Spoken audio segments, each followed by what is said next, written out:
Good morning, everyone, and welcome to yet another episode of Light Sports Ramble. I'll tell you, my loyal listeners, Troy is okay. Troy's okay mentally, Troy's okay physically. We just had some technical difficulties yesterday publishing the Red Light Ramble to YouTube.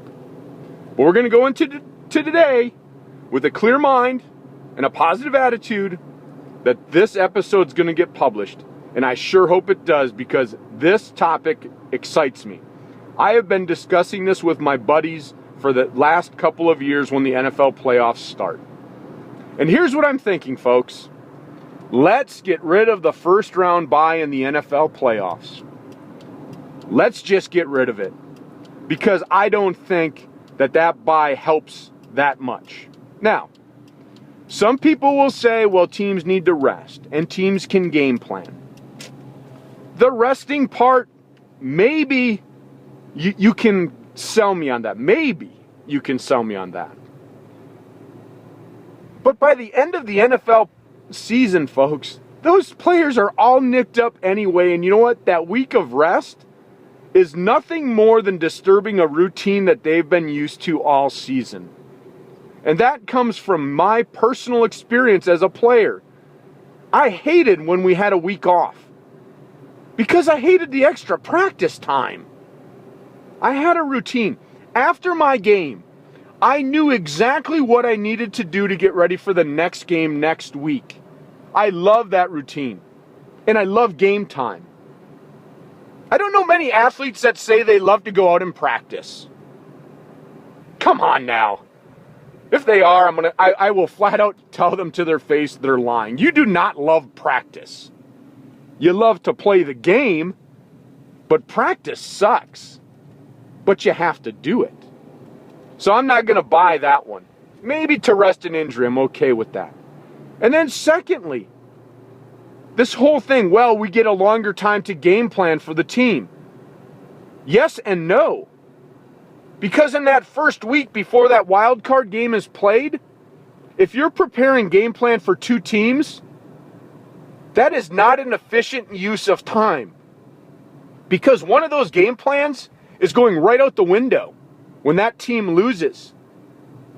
And you could have been exerting that time to the other team that you're playing. So no, that is not a good use of time in my book. So let's roll out how this would work. Very simply, we add 2 wild card teams. So now we have 4. And we have 4 division winners. And at the end of the season, the 4 division winners are ranked number 1, 2, 3, and 4. Because there has to be a caveat for winning your division. Come on. If you're going to have divisions, we all know that those 6 division games are tough as hell. So if you win your division, you should be rewarded. If you're not going to do that, just go back to the old baseball way, when there was 2 divisions and everybody played and the top team went to the playoffs. I think that's crap. Keep the divisions as they are. The division winner gets the caveat of hosting a first round game. Now, if you heard me correctly, a caveat of hosting a first round game. Okay? So now, this is how the seeding works. 1 through 4, division winners.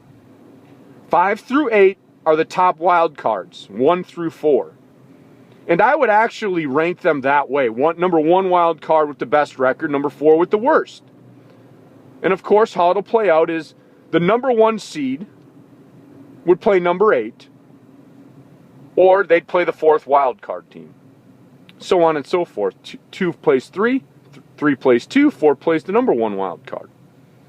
Okay? All 4 division winners host that first round.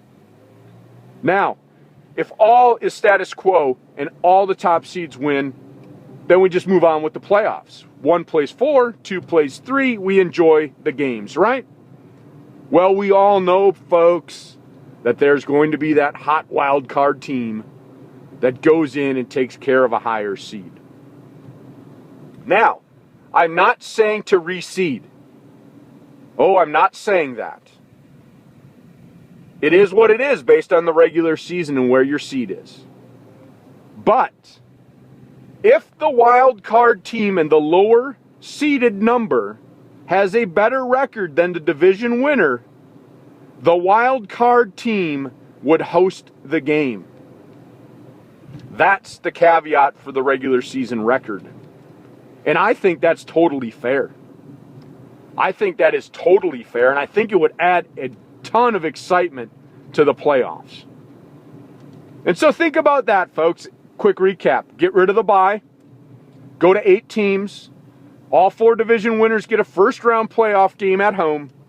But after that, the seeding stays in place. But if that wild card team has a better record than the higher seeded division winner, that wild card team would host the game. And so with that said, folks, I'll see you at the next red light. Enjoy your weekend. As always, my pleasure.